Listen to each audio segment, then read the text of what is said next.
നമസ്കാരം, ഞാൻ ജയകൃഷ്ണൻ. കഴിഞ്ഞ വീഡിയോയിലും കൃഷ്ണാട്ടത്തിനെ കുറിച്ചിട്ടാണ് പറഞ്ഞത്. അതിനെക്കുറിച്ചിട്ട് കുറച്ച് കാര്യങ്ങളും കൂടി പറയാനുണ്ട്. എന്നാലേ അതിനെക്കുറിച്ചിട്ട് ഏകദേശം ഒരു പൂർണ്ണ രൂപം നമുക്ക് കിട്ടുള്ളൂ. കൃഷ്ണനാട്ടം കളരിയെ കുറിച്ചിട്ടാണ് നിർത്തിയത്. ഇപ്പോൾ ഗുരുവായൂർ ദേവസ്വത്തിന്റെ അണ്ടറിൽ കൃഷ്ണാട്ടം അഭ്യസിപ്പിക്കുവാനും അത് അവതരിപ്പിക്കുവാനുമായിട്ട് ഒരു കളരി ഉണ്ട്. കൃഷ്ണാട്ടം കളരി എന്നാണ് അതിന്റെ പേര്. ഇനി ഇതിന്റെ അവതരണത്തിനെ കുറിച്ചിട്ട് പറയാം. ക്ഷേത്രങ്ങളിൽ രാത്രി അത്താഴപൂജയും തൃപ്പുകയും എല്ലാ ചടങ്ങുകളും കഴിഞ്ഞ് ക്ഷേത്രനട അടച്ചതിനു ശേഷമാണ് കൃഷ്ണനാട്ടം അവതരിപ്പിക്കുക.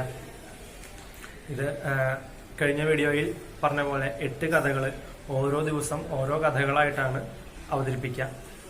ഗുരുവായൂർ അമ്പലത്തില് ചൊവ്വാഴ്ച ഒഴിച്ച് ബാക്കിയുള്ള എല്ലാ ദിവസങ്ങളിലും കൃഷ്ണനാട്ടം അവതരിപ്പിക്കാറുണ്ട്. ഇതിന്റെ അവതരണക്രമം എന്ന് പറഞ്ഞാൽ ഒരു കളിവിളക്ക്, ഏറ്റവും മുന്നിലൊരു കളിവിളക്ക് കൊളുത്തും.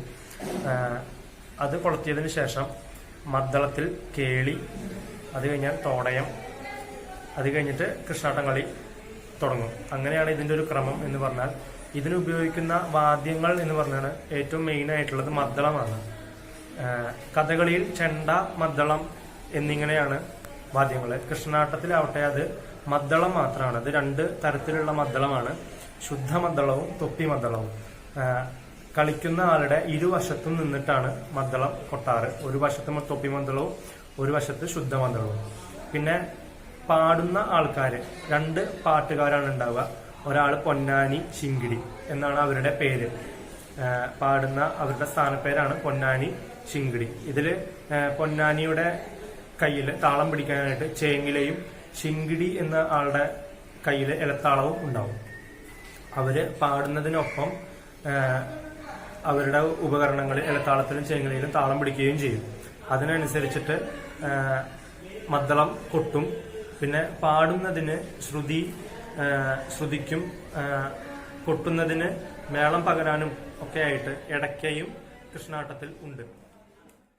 നമ്മൾ ആദ്യം പറഞ്ഞു, കഴിഞ്ഞ വീഡിയോയിൽ തന്നെ പറഞ്ഞിട്ടുണ്ടായിരുന്നു, നൃത്തം, നൃത്യം, നാട്യം എന്നിങ്ങനെ 3 സങ്കേതങ്ങളാണ് സാധാരണ ഒരു അഭിനയകലയിൽ ഉള്ളത്. നൃത്തം, നൃത്യം, നാട്യം. ഇപ്പൊ കഥകളി പോലെയുള്ള ഒരു കലാരൂപത്തിൽ നൃത്യത്തിനാണ് പ്രാധാന്യം. അതായത് അതില് നൃത്തം അധികം ഉണ്ടാവില്ല, കുറച്ചുണ്ടാവും. എന്നാൽ നാട്യം അധികം ഉണ്ടാവില്ല, കുറച്ചുണ്ടാവും.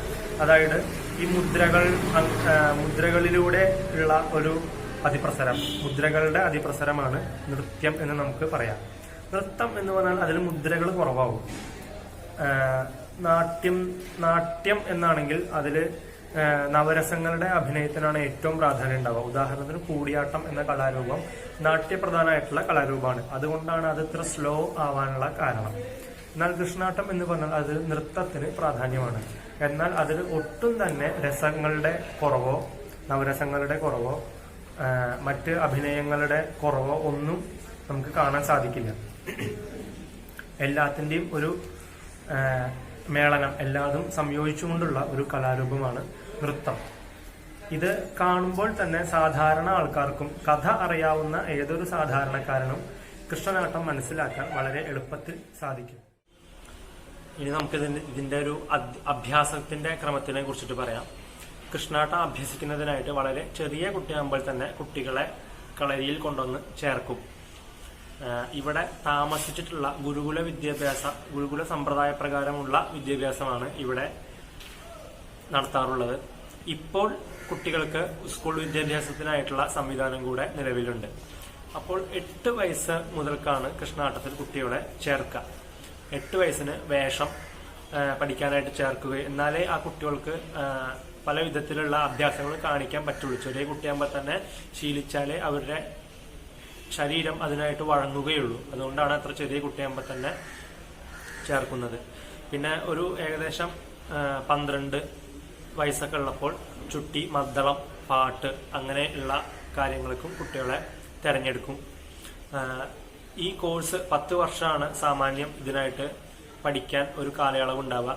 അത് പൂർത്തിയായ കുട്ടികളെ ഇവിടെ തന്നെ കൃഷ്ണാട്ടം കലാകാരനായിട്ട് നിയമിക്കുകയും ചെയ്യും. ഗുരുവായൂർ ദേവസ്വത്തിന്റെ അണ്ടറിൽ നിയമിക്കുകയും ചെയ്യും. പിന്നെ ജൂൺ, ജൂലൈ, ഓഗസ്റ്റ് മാസങ്ങളിൽ ഇവിടെ കൃഷ്ണാട്ടം കളിയില്ല. ജൂൺ മാസത്തിൽ ഇവിടെ വെക്കേഷനാണ്. ഇവിടെയുള്ള എല്ലാവർക്കും ഒരു മാസം വെക്കേഷനും പിന്നെയുള്ള 2 മാസം ജൂലൈ ഓഗസ്റ്റ് മാസങ്ങളിൽ ഇവിടെ സാധകം, കച്ചകെട്ട്, അഭ്യാസം മുതലായിട്ടുള്ള കാര്യങ്ങളെല്ലാം നടന്നു പോരുന്നു. അത് കഴിഞ്ഞിട്ട് സെപ്റ്റംബർ 1 മുതൽക്കാണ് വീണ്ടും അമ്പലത്തിൽ കൃഷ്ണാട്ടം തുടങ്ങുന്നത്.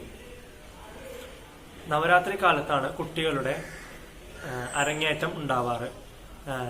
3 ദിവസം ആയുധപൂജയ്ക്കൊക്കെ ശേഷം വിജയദശമിയുടെ അന്ന് കൃഷ്ണാട്ടത്തിന്റെ അരങ്ങേറ്റം ഉണ്ടാവും. അന്ന് തൊട്ട് 8 ദിവസം അരങ്ങുകളി എന്നാണ് പറയാം.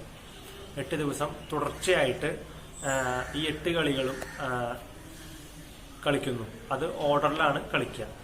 സാധാരണ ദിവസങ്ങളിൽ ഓർഡറിലാവാറില്ല. അത് ആൾക്കാർ ഷീട്ടാക്കിയ പ്രകാരമാണ് കളിക്കാറ്. ഈ അരങ്ങ് കളിക്കാവുമ്പോൾ അത് ഓർഡറിലാണ് കളിക്കുക. ഇത്രയാണ് കൃഷ്ണാട്ടത്തിനെ കുറിച്ചിട്ടുള്ള ഒരു സാമാന്യ വിവരണം.